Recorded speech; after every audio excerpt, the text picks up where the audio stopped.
Assalamu alaikum dear students, welcome to the platform of Nan Academy. I am your host Mohammad Zulqarnain.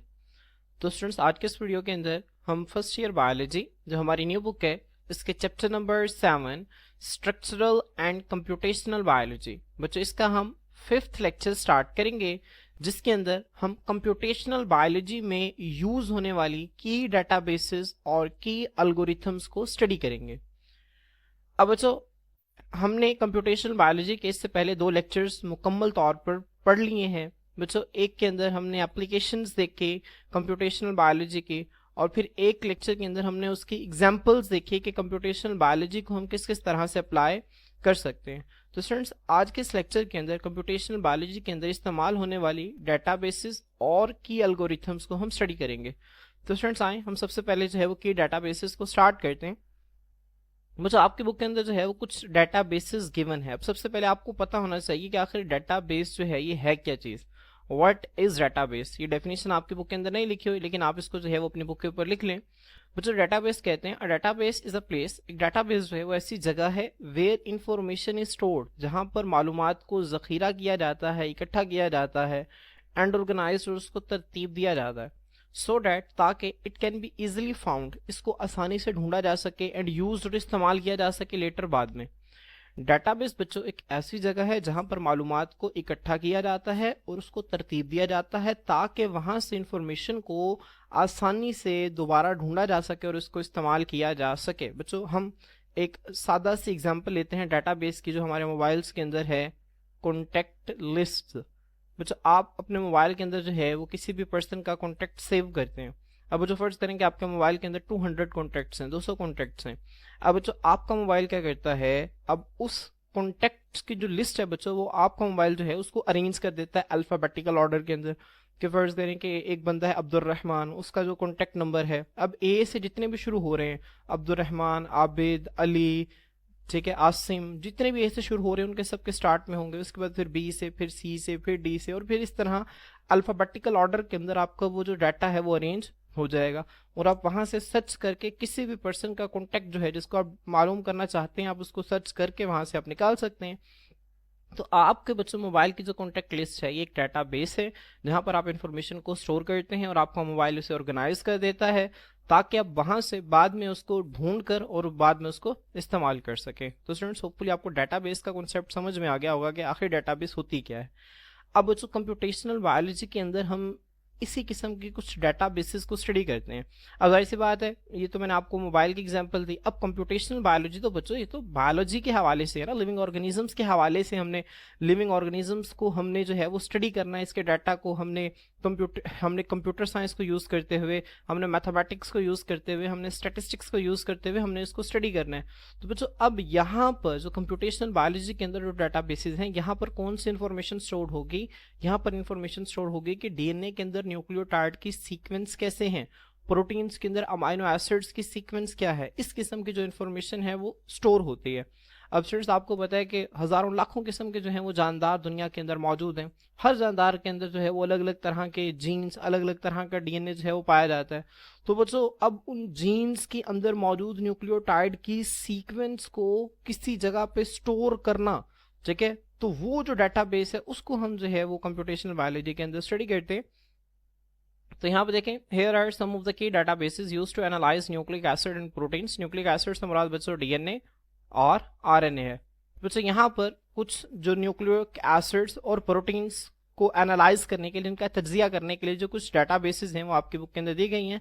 सबसे पहली जो database है बच्चों this is the GenBank, जो second है this is the protein data bank और जो third है दिस इज ऑनसैम्बल। ठीक है, इसे ऑनसैम्बल पढ़ते हैं, ठीक है, आप इनसैम्बल भी पढ़ लें लेकिन इसे ऑनसैम्बल पढ़ते हैं। तो बच्चों ये 3 डाटाबेस हैं, कौन कौन सी हैं, जेन बैंक, प्रोटीन डाटा बैंक और ऑनसैम्बल। अब बच्चों जेन बैंक के साथ अगर आप अपनी बुक देखें तो आपकी बुक में जेन बैंक के साथ जो है वो इसकी प्रॉपर वेबसाइट का लिंक भी दिया गया है। जब बच्चों मैं इसको क्लिक करूंगा तो मेरे पास जो है वो इस तरह का एक पेज जो है वो ओपन हो जाएगा। तो स्टूडेंट्स आए, मैं इसको जो है वो क्लिक करके आपको ये वेबसाइट दिखा देता हूँ। तो स्टूडेंट्स आप यहाँ पे देख सकते हैं ये जो वेबसाइट है ओपन हो गई है। देखिए वेबसाइट का नाम क्या है, ये असल में national centre for biotechnology information की वेबसाइट है जहाँ पे नेशनल लाइब्रेरी ऑफ मेडिसिन के पोर्शन में बच्चों, ठीक है, यहाँ पे आप इसको देख सकते हैं, यहाँ पे न्यूक्लियोटाइड के सीक्वेंस गिवन है। अब बच्चों यहाँ पे आप किसी भी जो है वो यहाँ पर आप प्रोटीन को सर्च करके बच्चों आप उसकी न्यूक्लियोटाइड के सीक्वेंस जो है उसको मालूम कर सकते हैं। स्टूडेंट्स आपको पता है कि जो प्रोटीन है वो कैसे बनती है बच्चों, सबसे पहले बनता है डीएनए, डीएनए से बनता है आरएनए, और आरएनए से बनती है आगे प्रोटीन बनती है, ठीक है। आप चैप्टर नंबर 4 के अंदर भी पढ़कर आ चुके हैं, जिसको हम सेंट्रल डोगमा कहते हैं। अब स्टूडेंट्स यहाँ पे अगर आप देखें तो मैं आप लोगों को इस वेबसाइट से अगर दिखाऊं, यहाँ पे फर्स्ट करें बच्चों कि मैंने देखना है कि ह्यूमन इंसुलिन जीन जो है, ह्यूमन इंसुलिन जीन, उसके अंदर न्यूक्लियोटाइड के सीक्वेंस क्या है। तो यहाँ पे देखें स्टूडेंट्स, मैं सर्च करूंगा ह्यूमन इंसुलिन जीन, तो यहाँ पे देखें मैं ह्यूमन इंसुलिन को सर्च कर रहा हूँ। अब नीचे देखें बच्चों काफी सारे ऑप्शंस आ गए। होमोसेपियंस, होमोसेपियंस आपको पता है कि हम किसको कहते हैं, हम इंसान को कहते हैं। नीचे देखें काफी सारे ऑप्शंस आ गए, तो आप ह्यूमन इंसुलिन के ऊपर सर्च करें, सिंपल। जब बच्चों आप इसके ऊपर सर्च करेंगे तो आप लोगों के सामने देखें इस तरह का एक पेज है वो ओपन हो जाएगा। अब यहाँ पे बच्चों ह्यूमन इंसुलिन के हवाले से अलग अलग जो है वो चीज़ें यहाँ पर गिवन है। मैं सबसे पहले human alpha type insulin gene को देखें, मैं यहाँ पर क्लिक कर रहा हूँ, और जब मैं इसको क्लिक करूंगा तो स्टूडेंट्स आप देख सकते हैं यहाँ पे वेबसाइट लोड हो रही है, और देखिए यहाँ पे इस किस्म की जो है वो इन्फॉर्मेशन ओपन हो गई है। अब देखें बच्चों यहाँ पर हर किस्म की जो है वो इन्फॉर्मेशन इस इंसुलिन जीन के हवाले से मौजूद है। देखिए इसका लोकस क्या है, लोकस कहते हैं इस जीन की, ये जो जीन है ना इंसुलिन जीन, इसके क्रोमोसोम के ऊपर पोजीशन क्या है, ठीक है बच्चों। यहाँ पे ईच एंड एवरीथिंग, सोर्स इसका क्या है, होमोसेपियंस है। अब यहाँ पे देख सकते हैं इसके हवाले से सारी इन्फॉर्मेशन जो है वो यहाँ पर गिवन है, ठीक है। बस यहाँ पे देखें इसके हवाले से सोर्स इसका लिखा हुआ है कि क्रोमोसोम नंबर 11 से ली गई है, क्रोमोसोम के ऊपर इसका मैप क्या है, और बच्चों इसके अंदर जो न्यूक्लियोटाइड के सीक्वेंस है यहाँ पे आप देख सकते हैं। बच्चों आपको पता है कि न्यूक्लियोटाइड के सीक्वेंस डीएनए के अंदर असल में नाइट्रोजीनियस बेसिस ही की सीक्वेंस डिटरमिन करती है, और नाइट्रोजीनियस बेसिस डीएनए के अंदर 4 हैं, एडेनिन, थायामिन, साइटोसिन और गवानीन। तो यहाँ पे देखें बच्चों ये 4 नाइट्रोजीनियस बेसिस के सीक्वेंस जो है किस तरह से मौजूद है, और यहाँ पर ये सारी जो सीक्वेंस है बच्चों ये क्या बना रही है, ये सारी जो है ये इंसुलिन जीन को कॉपी कर रही है, ठीक है। तो ये इंसुलिन जीन को जो डीएनए बनाता है उसके अंदर ये न्यूक्लियोटाइड के सीक्वेंस है, जो कि बच्चों इस जेन बैंक डाटाबेस के अंदर जो है वो मौजूद है, आप इसको यहाँ पे देख सकते हैं, ठीक है। अब बच्चों हम इसको यहाँ से देख लेते हैं। अब बच्चों हम जेन बैंक को जो है वो नीचे से स्टडी करते हैं।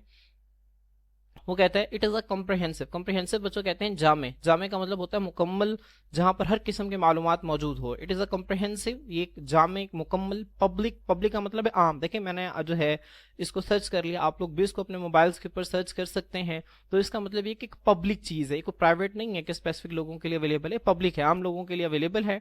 डाटाबेस मतलब इंफॉर्मेशन का एक जखीरा है, किसकी इंफॉर्मेशन का जखीरा, न्यूक्लियोटाइड सीक्वेंसेस, डीएनए के अंदर मौजूद जो न्यूक्लियोटाइड्स की सीक्वेंसेस होती हैं बच्चों, उन वहां पर जो एक इन्फॉर्मेशन का जखीरा है, ठीक है, जो कि लोगों के लिए आम है और जो कॉम्प्रिहेंसिव, बहुत ही जामे डाटाबेस है ये। एंड सपोर्टिंग बिब्लियोग्राफिक बच्चों, और यहाँ पर जो न्यूक्लियोटाइड के सीक्वेंस है उसको सपोर्ट कौन करता है, बिब्लियोग्राफिक। बिब्लियोग्राफिक का मतलब है किताबों से हवाला जात देना। बच्चों यहाँ पर अगर आप जो है उस वेबसाइट के ऊपर देखें तो यहाँ पे देखें अलग अलग जर्नल्स का हवाला दिया गया है, यहाँ पे आप देख सकते हैं अलग अलग जर्नल्स का हवाला दिया गया है, ताकि ये जो नीचे जो न्यूक्लियोटाइड की सीक्वेंस है इसको सपोर्ट किया जा सके कि ये जो इन्फॉर्मेशन है ये कहाँ कहाँ से किन किन साइंटिस्ट ने जो है वो इकट्ठी की है, ठीक है। तो इसे कहते हैं बिब्लियोग्राफी। बिब्लियोग्राफी का मतलब क्या होता है, किताबों से हवाला जात लेना। तो बिब्लियोग्राफिक एंड बायोलॉजिकल एनोटेशंस, बच्चों बायोलॉजिकल मतलब लिविंग ऑर्गेनिजम्स के हवाले से, एनोटेशंस कहते हैं वजाहत। अब बच्चों यहाँ पे जैसे देखें मैंने आपको जो है वो ह्यूमन इंसुलिन जीन के हवाले से बताया, तो यहाँ पे देखें एक जो है वो वजाहत मौजूद है कि यहाँ पे ऑर्गेनिज्म कौन है, होमोसेपियन, इसका जीनोमिक डीएनए है, क्रोमोसोम नंबर 11 है, फिर उसके ऊपर मैप क्या है। तो एक एक इंफॉर्मेशन जो है बच्चों वो उसके हवाले से यहाँ पर मौजूद है, ठीक है। तो एनोटेशंस कहते हैं वजाहत को। तो बच्चों एक कॉम्प्रिहेंसिव, एक जामे, जो पब्लिक के लिए एक डाटाबेस है जिसके अंदर न्यूक्लियोटाइड की सीक्वेंसिंग मौजूद है। और बच्चों इसको सपोर्ट कैसे किया जा रहा है, बिब्लियोग्राफी के जरिए किताबों के हवाला जात देकर और लिविंग ऑर्गेनिजम्स के हवाले से तफसीलात बताकर, बायोलॉजिकल एनोटेशंस, लिविंग ऑर्गेनिजम्स के हवाले से जो तफसीलात हैं उनके जरिए से इसको सपोर्ट किया जाता है। अब बच्चों इसकी अहमियत क्या है, इसकी अहमियत यह है कि it provides access to a vast repository. बच्चों इट प्रोवाइड्स, मुहैया करता है एक्सेस, रसाई टू अ वास्ट, वास्ट कहते हैं बहुत बड़ा, रिपोजिटरी, रिपोजिटरी बच्चों कहते हैं जखायर को, ठीक है, किसे कहते हैं, जखायर को, ऑफ डीएनए सीक्वेंसेस। बच्चों अब ये जो जेन बैंक है ये डीएनए सीक्वेंसेस का एक बहुत बड़ा जखीरा है, जिसके अंदर तकरीबन तमाम जानदारों के जो डीएनए सीक्वेंसेस हैं वो मौजूद हैं, ठीक है। तो डीएनए सीक्वेंसेस का एक बहुत बड़ा जखीरा है, और जेन बैंक आपको इस इतने बड़े ज़ख़ीरे तक जो है वो रसाई फराहम करता है। अब ये जो डीएनए सीक्वेंसेस हैं ये मुख्तलिफ ऑर्गेनिजम्स हैं, फ्रॉम वेरियस ऑर्गेनिजम्स, मुख्तलिफ जानदारों से जो डीएनए सीक्वेंसेस हैं इसका बहुत बड़ा ज़ख़ीरा है, जिसको जेन बैंक जो है आपको रसाई फराहम करता है, फैसिलिटेटिंग ताकि सहूलत दी जा सके, आसानी पैदा की जा सके। जेनेटिक रिसर्च का मतलब है ऐसी तहकीक जो कि जीन्स पर मुबनी होती है। अब जीन्स आपको पता है कि डीएनए का वो छोटा सा हिस्सा जो कि एक खास प्रोटीन बनाने की सलाहियत रखता है उसे हम जीन कहते हैं। तो बच्चों जेनेटिक रिसर्च में हम जीन्स की स्टडी करते हैं, जीन के अंदर हम न्यूक्लियोटाइड की स्टडी करते हैं, ठीक है। तो जेनेटिक रिसर्च के लिए सहूलत फराहम करते हैं। एंड कंपैरेटिव जीनोमिक्स, बच्चों जीनोमिक्स का मैंने आपको बताया था कि जीनोमिक्स जो है ये कंप्यूटेशनल बायोलॉजी की बच्चों वो पोर्शन है जिसके अंदर हम जीनोम्स का स्टडी करते हैं, जीनोम्स को। और जीनोम क्या होता है? Complete set of DNA. तो कंपैरेटिव जीनोमिक्स बच्चों ये असल में ऐसी जीनोमिक्स है जिसके अंदर हम जानदारों के जीनोम को कंपेयर करते हैं, जानदारों के डीएनए को कंपेयर करते हैं, ठीक है। अब डीएनए को कंपेयर उस वक्त ही कर सकेंगे ना जब हमें उनके डीएनए के अंदर मौजूद न्यूक्लियोटाइड की सीक्वेंस का आइडिया होगा। तो ये जो जेन बैंक डाटाबेस है ये हमें जेनेटिक रिसर्च में भी सहूलतकारी फराहम करती है और जीनोमिक्स को कंपेयर करने में भी हमें जो है वो सहूलत फराहम करती है। तो स्टूडेंट्स मैं उम्मीद करता हूँ कि आप लोगों को जो है वो पहली डाटाबेस जेन बैंक बहुत ही अच्छी तरह से समझ में आ गई होगी। अब स्टूडेंट्स हम जो है वो नेक्स्ट अपनी सेकंड डाटाबेस को स्टार्ट करते हैं जिसका टाइटल है प्रोटीन डाटा बैंक। तो स्टूडेंट्स आप लोग जो है वो गूगल के ऊपर आएंगे, गूगल के ऊपर आकर जो है वो आप प्रोटीन डाटा बैंक को यहाँ पर आप सर्च करेंगे। तो यहाँ पर देखें स्टूडेंट्स प्रोटीन डाटा बैंक को मैं यहाँ पर सर्च कर रहा हूँ। तो मेरे सामने बच्चों इस किस्म का जो है वो एक जो है वेबसाइट ओपन हो गई है। अब बच्चों यहाँ पे मैं इसको क्लिक कर रहा हूँ तो बच्चों अब मेरे पास जो है वो प्रोटीन डाटा बैंक का जो है वो पेज ओपन हो गया है। बच्चों इसका जो स्क्रीनशॉट है वो आपके बुक के अंदर दिया गया है। अब बच्चों यहाँ पर जो है हम प्रोटीन्स के हवाले से स्टडी कर सकते हैं। बच्चों हर प्रोटीन का हम 3D स्ट्रक्चर अगर देखना चाहें तो हम देख सकते हैं। बच्चों कोई भी प्रोटीन हो आप उसके स्ट्रक्चर को यहाँ पे स्टडी कर सकते हैं। फर्स्ट करेंगे मैं यहाँ पे जो है वो हीमोग्लोबिन एक प्रोटीन है जो कि रेड ब्लड सेल्स के अंदर मौजूद होती है। मैं यहाँ पे जो है वो हीमोग्लोबिन को लिखता हूँ। यहाँ पे देखिए मैं हीमोग्लोबिन लिख रहा हूँ, हीमोग्लोबिन। तो स्टूडेंट यहाँ पे देखें मैं हीमोग्लोबिन जो है इसको मैंने सर्च किया है। अब बच्चों इसके हवाले से जो है यहाँ पे बच्चों जब आप इसको एक्सप्लोर इन 3D करेंगे ना, ठीक है, जब आप इसको अपने मोबाइल्स के ऊपर ओपन करेंगे इसी वेबसाइट को, जब आप एक्सप्लोर इन 3D के ऊपर क्लिक करेंगे तो आपके पास प्रोटीन का 3D स्ट्रक्चर ओपन हो जाएगा। आप उसको अपने मोबाइल पर रोटेट करके प्रोटीन का आगे पीछे हर लिहाज से बड़ा बेहतरीन किस्म का स्ट्रक्चर आप यहाँ पर एनालाइज कर सकते हैं, ठीक है। तो बच्चों अब हम जो है उसको रीड करते हैं अपनी बुक से। तो स्टूडेंट्स देखें प्रोटीन डाटा बैंक के हवाले से वो क्या कहते हैं, this database provides 3D structural data. अब बच्चे जो प्रोटीन डाटा बैंक एक बहुत बड़ी डाटाबेस है, डाटाबेस ये किस चीज़ की, इसके अंदर प्रोटीन्स की इंफॉर्मेशन जो है वो मौजूद है। अब बच्चे जो डाटाबेस है ये 3D स्ट्रक्चरल डाटा जो है of large biological molecules such as proteins and nucleic acids, जो बड़े बड़े बायोलॉजिकल मॉलिक्यूल्स हैं जैसे कि प्रोटीन्स और न्यूक्लिक एसिड्स हो गए बच्चों, इनकी जो स्ट्रक्चरल डाटा है कि इनका स्ट्रक्चर किस तरह से है, ठीक है बच्चों, इनके स्ट्रक्चरल डाटा फ्राहम करती है और स्ट्रक्चरल डाटा भी 3D फॉर्मेट के अंदर प्रोवाइड करती है, 3 डायमेंशन के अंदर। मैंने आपको बताया कि जब यहाँ से स्टूडेंट्स आप लोग जो है वो गूगल के ऊपर जाके इसको क्लिक करेंगे एक्सप्लोर इन 3D, जब आप इसको क्लिक करेंगे ना तो आप लोगों को जो है वो इसका 3D पैटर्न जो है वो नजर आएगा।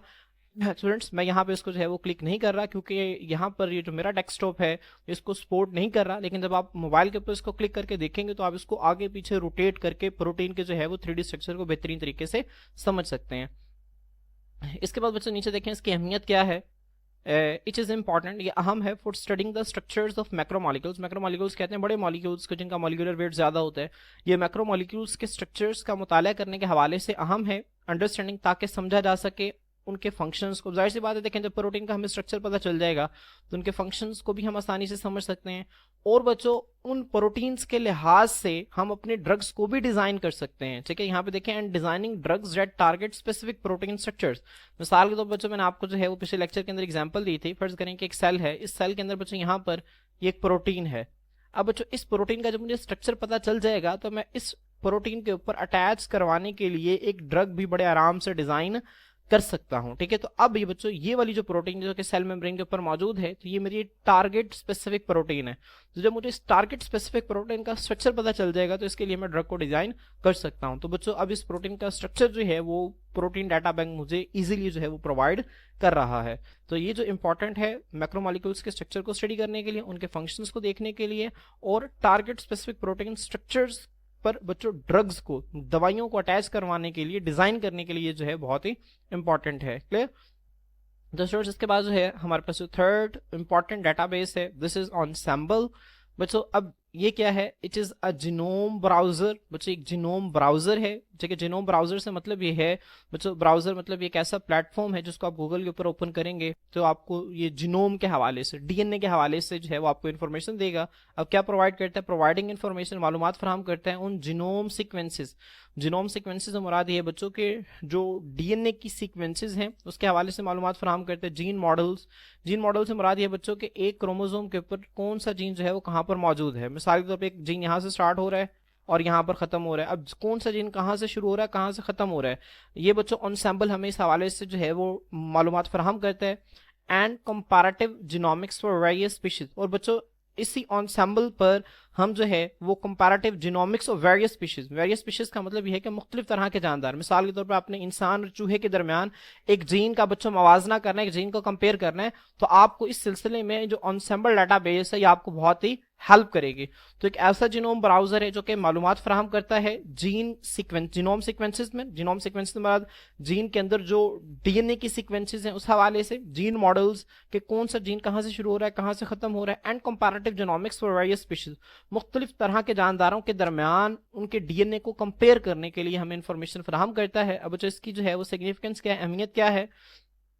ऑनसैम्बल हेल्प्स टू एक्सेस, जो ऑनसैम्बल है हमारी मदद करता है टू एक्सेस, के रसाई हासिल की जा सके, एंड विजुअलाइज और देखा जा सके जीनोमिक डाटा, डीएनए के डाटा को बच्चों, डीएनए के अंदर मौजूद न्यूक्लियोटाइड के सीक्वेंस को बच्चों ये हमें विजुअलाइज करता है, ठीक है। उसके हवाले से हमें ग्राफ भी शो करवाता है, ग्राफ भी बनाकर दिखा देता है, और डीएनए की सीक्वेंसेस को जो है वो सिंपल फॉर्मेट में भी हमें शो करवाता है। स्पोर्टिंग स्टडीज, और बच्चों जब ये हमें सब कुछ चीजें मिलेंगी ऑन सैम्पल से, तो ऑन सैम्पल हमें रसाई देता है, ठीक है, और हमें दिखाता है जीनोमिक डाटा को, ठीक है। तो फिर इससे होता क्या है, स्पोर्टिंग स्टडीज जो हमारी स्टडीज हैं उनमें हेल्प मिलती है, मदद मिलती है। किसमें studies? Studies in genomics and evolutionary biology, जो जीनोमिक्स जिसके अंदर हम डीएनए की स्टडीज करते हैं इसमें बच्चों हेल्प मिलती है, और एवोल्यूशनरी बायोलॉजी। अब जाहिर सी बात है बच्चों, अब हम दो तरह के जानदार का जब हम डीएनए जो है उसको कंपैरिजन करेंगे, कंपैरेटिव जीनोमिक्स के अंदर जब हम उनका मवाजना करेंगे, तो दो जानदारों का डीएनए जितना ज्यादा सिमिलर होगा उनके दरमियान उतना ही ज्यादा स्ट्रॉन्ग एवोल्यूशनरी रिलेशनशिप मौजूद होगा। जितना ज्यादा जो है उनके दरमियान डीएनए में डिसिमिलैरिटी होगी उतना ही कम उनके दरमियान एवोल्यूशनरी रिलेशनशिप मौजूद होगा। तो इससे एवोल्यूशनरी बायोलॉजी को स्टडी करने में बहुत मदद मिलती है। तो बच्चों मैं उम्मीद करता हूँ कि आप लोगों को जो है वो ऑनसैम्बल भी समझ में आ गया होगा। मैं इसकी वेबसाइट भी आप लोगों को खोल के दिखा देता हूँ। तो स्टूडेंट्स जब आप जो है वो गूगल के ऊपर सर्च करेंगे, ठीक है, ऑनसैम्बल सर्च करेंगे, तो आपके सामने जो है वो इस तरह का एक ब्राउजर ओपन हो जाएगा। तो आप लोग जो है उस ब्राउजर के लोड होने का इंतजार करें। बच्चों यहाँ पे आप देख सकते हैं, यहाँ पे बच्चों आप अपनी जो स्पीशीज आपने सर्च करनी है, ठीक है, फर्ज करें आपने आपका फेवरेट जो जीनोम है आपने ह्यूमन को सर्च कर रहे हैं, माउस को स्टडी कर रहे हैं, जिसको भी आप स्टडी कर रहे हैं, फर्ज करें मैं ह्यूमन को यहाँ पे स्टडी करना चाह रहा हूँ, तो मैं ह्यूमन के ऊपर क्लिक कर लूंगा।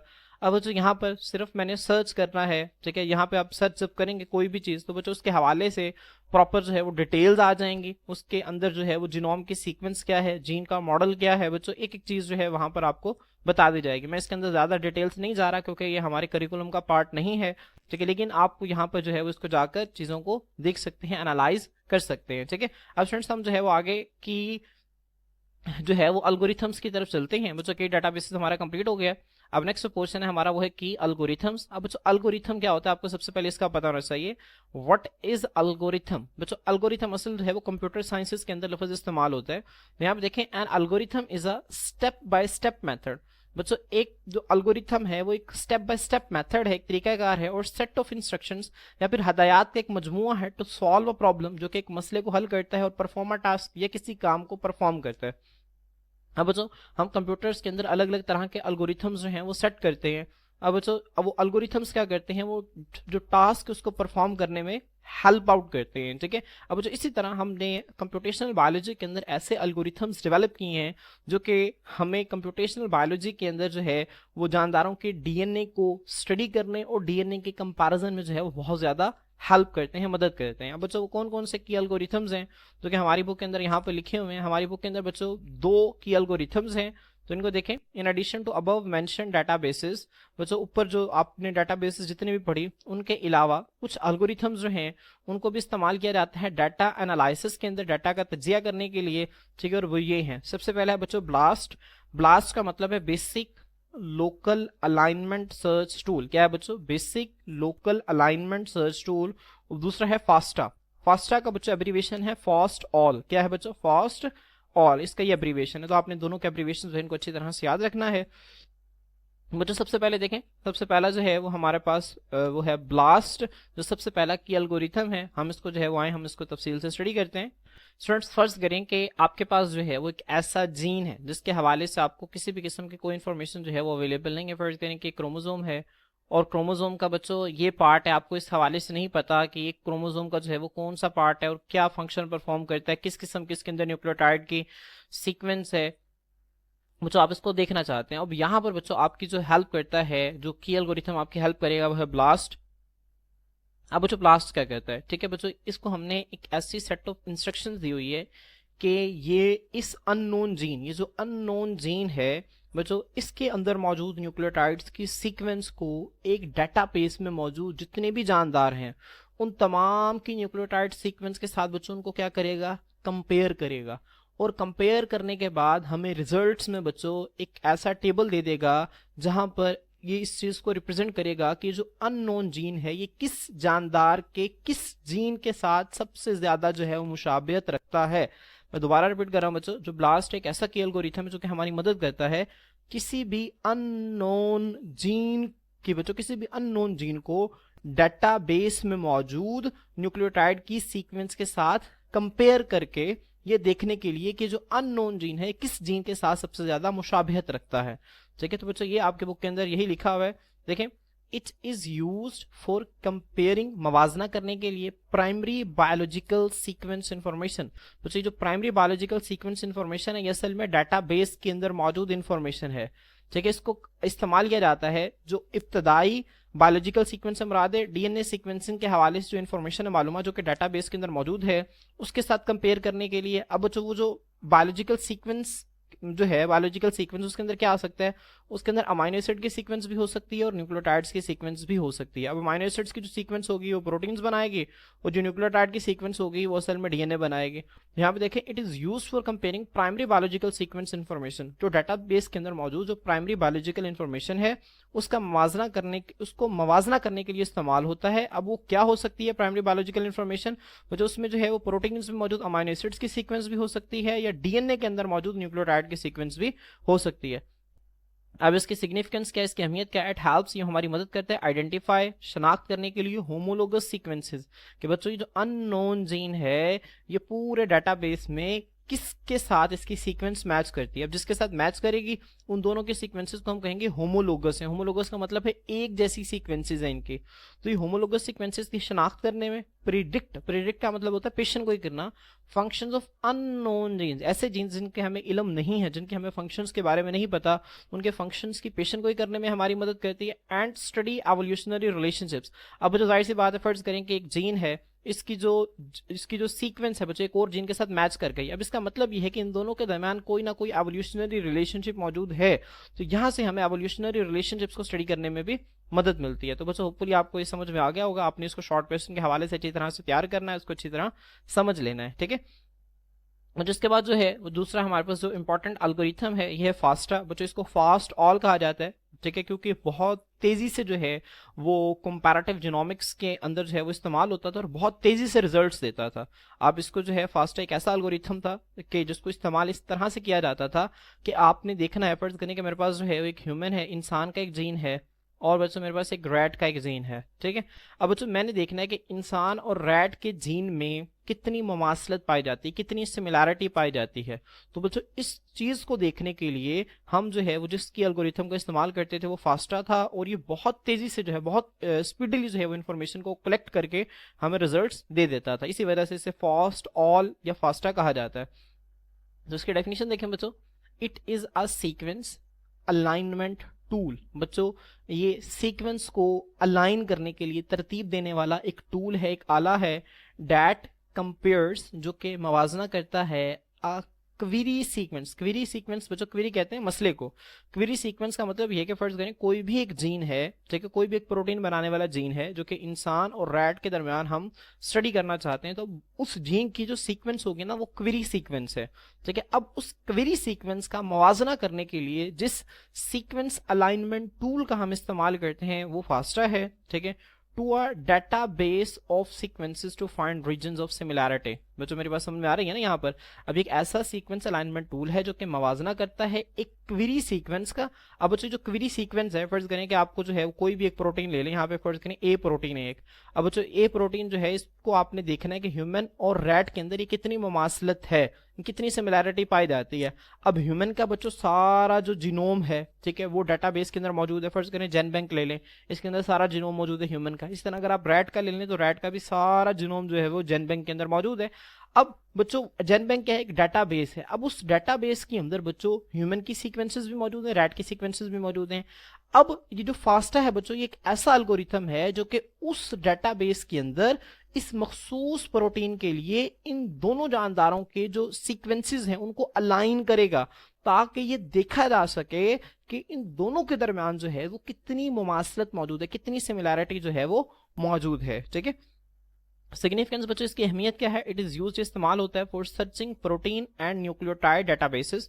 प्रोटीन और न्यूक्लियोटाइड के डाटाबेसेस को सर्च करने के लिए। आइडेंटिफाइंग सीक्वेंस होमोलॉजी, बच्चों सीक्वेंस होमोलॉजी से मुराद ये है कि दो चीजों की सीक्वेंस के दरमियान कितनी मुमासलत पाई जाती है, इसका शिनाख्त करने के लिए। And analysing sequence alignments, alignments बच्चों कहते हैं तरतीब देने को, और जिस तरीके से जिस मेथड से उन सीक्वेंस को जो है वो तरतीब दिया जाता है उसका तज्जिया करने के लिए, उसको जांचने के लिए उसको इस्तेमाल किया जाता है। तो बच्चों ये जो है आपने उसको अच्छी तरह से याद कर लेना है। यहाँ पे हो सकता है कुछ चीजें आपको जो है वो मुश्किल लगे, क्योंकि ये कंप्यूटेशनल बायोलॉजी है और कंप्यूटेशनल बायोलॉजी के हवाले से आपके बुक के अंदर बहुत थोड़ा सा नॉलेज जो है वो दिया हुआ है। तो अगर आपको चीजें मुश्किल लगे तो आप लोगों ने कोशिश करनी है इनको समझ कर इनको अच्छी तरह से याद करने की। शॉर्ट क्वेश्चन के हवाले से आप लोगों से पूछी जा सकती है। बच्चों अब ब्लास्ट में और फास्टा में आपने जो है वो फर्क रखना है। मुझे यहाँ पे अगर आप जो है ऊपर देखें, ठीक है, तो ब्लास्ट और फास्टा में जो है वो इंपॉर्टेंट फर्क ध्यान में रखना है। बच्चों ब्लास्ट के अंदर हम एक अननोन जीन का बच्चों इस्तेमाल करते हैं, एक अननोन जीन को पूरे डाटाबेस में मौजूद जो है सीक्वेंसेस उसके साथ देखते हैं कि ये जो अननोन जीन है ये पूरे डाटाबेस में किसके साथ जो है बच्चों वो मुशाबिहत रखती है। ठीक है, तो इसके लिए जो की एल्गोरिथम इस्तेमाल होता है वो ब्लास्ट है। और किसी भी बच्चों एक फर्ज करें हमने कोई भी एक जो है वो जीन ले लिया है, अब हमने दो अलग अलग जानदारों के दरमियान उस जीन के अंदर सिमिलैरिटी को देखना है, तो बच्चों इसके लिए हम जो है वो फास्टा का इस्तेमाल करते हैं। ठीक है, तो ये बुनियादी सा फर्क था दोनों में। मैं उम्मीद करता हूँ आपको आज का लेक्चर जो है वो अच्छी तरह से समझ आ गया होगा। इंशाल्लाह नेक्स्ट लेक्चर के अंदर हम नेक्स्ट टॉपिक के साथ आपके खिदमत में हाजिर होते हैं। आज के लिए इतना ही, अल्लाह हाफिज।